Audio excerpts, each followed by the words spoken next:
زموږ یو عالم مفتي طارق منصور صاحب هغه وایي چې الله پیسې درکړي اول یې په خپله باډۍ ولګوه چې د خپله باډۍ دې مضبوط وي نه دی مثلا ښه خوراک او کاجو وخوره بادام وخوره پستې وخوره میوې وخوره نه دی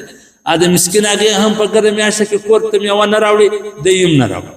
دا لېړۍ والا ولاړ دی چا لپاره ولاړ دی ښه امرت وړه ښه مالټې وړه ښه میوې وړه نه دی په ځان هم خوره په خپلو بچیانو په خپلو کورنیانو هم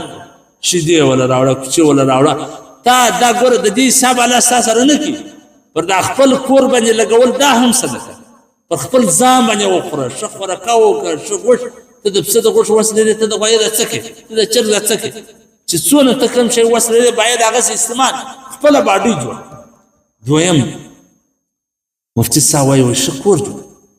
ښه کور جوړ سجدې جوړ ښه سوالات والا ښه برمکې وکړه ښه اوبه یې ډول ښه بیت الخلا ښه باترومان ښه ترتیب یې برابر د ده هغې هم سار ګرځي ښځې وایي و باتروم ته په لین کې ولاړې لکه ټر ځای ته چې ولاړ د مسکینانو هغې هم ته ولاړ لکه ته خو باید باره خونه کې خپله بیت الخلا جوړه کړې خپل باتروم جوړ ایا وس لرې باید ځله بېلې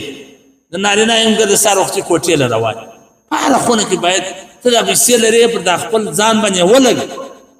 ښه سوارې رانیسه په ښه موټر کې سپورټس په هر حال چا دې ښه یې ورکړې وي په خوړلې نه نه یاد مې ورته یې ورکړې وایي چې څنګه راکړې وه وایي که الله راته چې پیسې دې څه کوم یا الله چې څنګه دې راکړې وي هغه یې پرېښودې نه یوه یې نه لګوئ